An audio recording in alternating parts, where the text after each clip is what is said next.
ଭାଇ ଆପଣଙ୍କର ଯେଉଁ ୱାର୍ଡଟା ଓଭର ୱାର୍ଡରେ ୱାଟରଟା ଗଲା ଏବେ ଆପଣଙ୍କର ମତ କ'ଣ ରହିବ ତା ଉପରେ?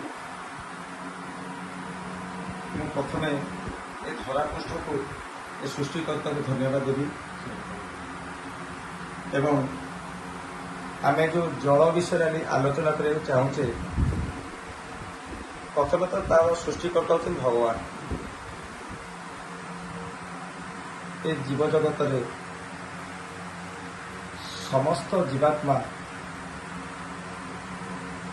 ଯାହାକି ସେ ବୃକ୍ଷ ହଉ, ତରୁ ହଉ, ଲତା ହଉ, ପ୍ରାଣୀ ହଉ, ଉଦ୍ଭିଦ ହଉ, ମାନବ ଜାତି ହଉ, ପଶୁ ଜାତି ହଉ, ପକ୍ଷୀ ଜାତି ହଉ, ଯେତେ ପ୍ରକାର ଜୀବାତ୍ମା ଏ ଧରାପୃଷ୍ଠରେ ଅଛନ୍ତି,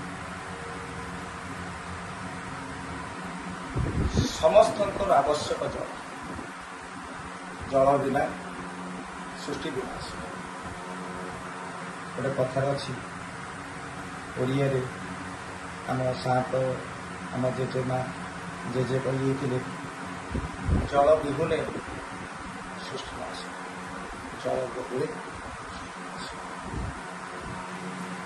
ଏ କଥା କଳିଯୁଗରେ ସତ୍ୟ ଯୁଗରୁ ଆରମ୍ଭ କରିକି କେତେ ଯୁଗ ପରିବର୍ତ୍ତନ ହେଇଗଲାଣି। ଆଜି ଯାଉ ଆମେ ବୁଝିପାରୁଛେ ତାର ମହାନ ସେ ଜଳର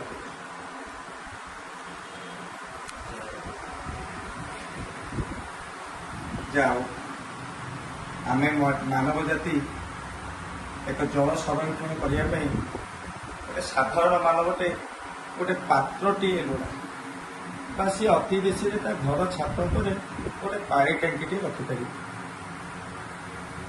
ସଂରକ୍ଷଣ ହିସାବରେ। ସରକାରକୁ ଯଦି ଦେଖାଯିବ, ସେ ଗୋଟେ ବହୁତ ବଡ଼ ଡ୍ୟାମ୍ ଗୋଟେ କରିବେ,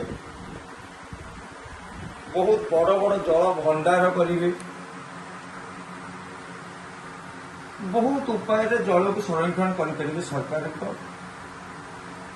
ଖର୍ଚ୍ଚର ବା ବ୍ୟୟର ଆକଳନ ସେ ସରକାର ନିଷ୍ପତ୍ତି ନେଇପାରିବେ ଯେ ଆମେ କେତେ ବଡ଼ ଜଳ ଭଣ୍ଡାର କରିପାରିବେ। ଏଇଟା ଗୋଟେ ସରକାରଙ୍କ। ତାପରେ ଯଦି ଦେଖାଯାଏ ଏ ଧରାପୃଷ୍ଠରେ ସାଧାରଣ ମାନବ ଆଉ ସରକାରଙ୍କୁ ଛାଡ଼ିଦେଲେ, ଯେହେତୁ ଆମେ ଆମ ଭାରତ ସମ୍ବିଧାନ ମାନେ ଅଧୀନରେ ଆମେ ସମସ୍ତେ ପ୍ରେରିତ, ତେଣୁକରି ଆମର ସମସ୍ତଙ୍କ ସମାନ ଅଧିକାର, ସମସ୍ତଙ୍କ ସମାନ ନିୟମ ଆମେ ପାଳନ କରୁଛେ। ତେଣୁକରି ଆମେ ନିଜେ ଚାହିଁଲେ ଯେତେ ସଂରକ୍ଷଣ କରିପାରିବା ଆମେ କେହି ଅଟକେଇ ପାରିବାନି। ଯଥା ପୋଖରୀ ହିସାବରେ ହଉ କିମ୍ବା କୌଣସି ମାନେ ଯେକୌଣସି ଉପାୟରେ ଯେତେ ଜଳକୁ ଆମେ ରେନ୍ ୱାଟର ହାର୍ଭେଷ୍ଟିଂ ହଉ ବା ଆମେ ଯେତେ ଉପାୟରେ ଆମେ ବା ଯେକୌଣସି ଖାଲି ରେନ୍ ୱାଟର ଆମେ ଘର ଛାତର ପାଣିକି ଅଟକେଇଲେ ସେଟାକୁ ରେନ୍ ୱାଟର ହାର୍ଭେଷ୍ଟିଂ କୁହାଯାଇପାରିବ ନାହିଁ। ଆମେ ଆମର ନିତ୍ୟ ବ୍ୟବହାର ଜଳକୁ ଆମେ ପ୍ୟୁରିଫାଇ କରିକି ଯଦି ଆମେ ଧରାପୃଷ୍ଠ କିଛି ଦେଇପାରୁଛେ ଷ୍ଟୋରେଜରେ ନ ଛାଡ଼ିକି, ସେଟା ଗୋଟେ ଆମେ ଜଳ ସଂରକ୍ଷଣରେ ଗଣତି କରିପାରିବା।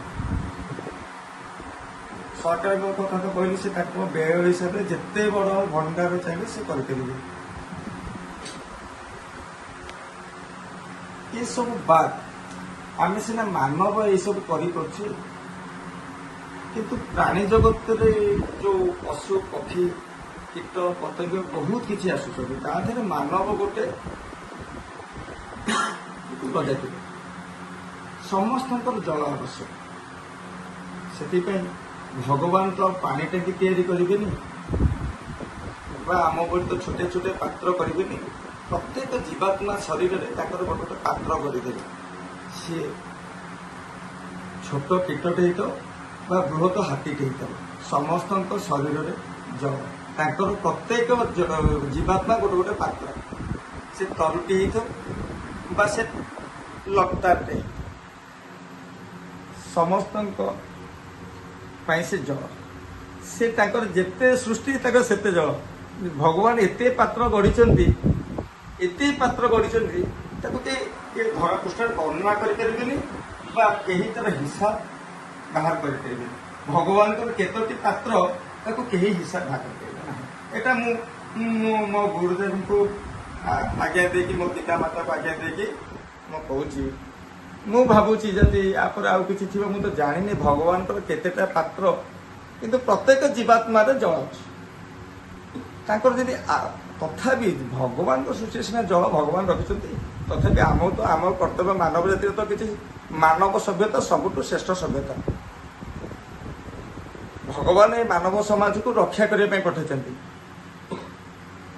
ଆକୁ ବର୍ବାଦ କରିବା ପାଇଁ ବା ଆକୁ ନଷ୍ଟ କରିବା ପାଇଁ ପଠାଇନାହାନ୍ତି। କିନ୍ତୁ ଆମେ ଏଠି ଆମ କାର୍ଯ୍ୟ ପାଳନ ନ କରି ନିଜ ସ୍ୱାର୍ଥରେ ବ୍ୟସ୍ତ ରହି ଆମେ ନିଜକୁ ବ୍ୟସ୍ତ କହି ଆମେ ନିଜକୁ ମହାପୁରୁଷ ପ୍ରମାଣିତ କରି ଅନ୍ୟ ସାମ୍ନାରେ ଗର୍ବ କରି ମୁଁ ବଡ଼ ରୂପେ ଏଇଭଳିଆ କରି କରି କରି କରି ମାନବ ଜାତିର କ୍ଷୟ ହୋଇ ଏସବୁ ମନ ଭିତରୁ ଲିଭିଗଲାଣି ଆମ ଜଳ ସଂରକ୍ଷଣ କଥା।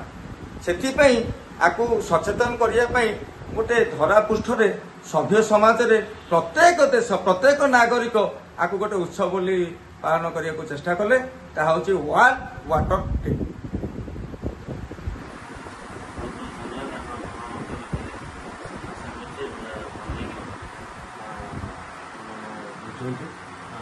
ବୁଝେଇଲେ ସେ ଜଳର ଏତେ ମହତ୍ତ୍ୱ ଅଛି, ତ ସମସ୍ତେ ଏଟା ବୁଝିବା ଦରକାର। ଖାଲି ବୁଝିଲେ ଆମେ କାର୍ଯ୍ୟରେ କରିବା ଦରକାର।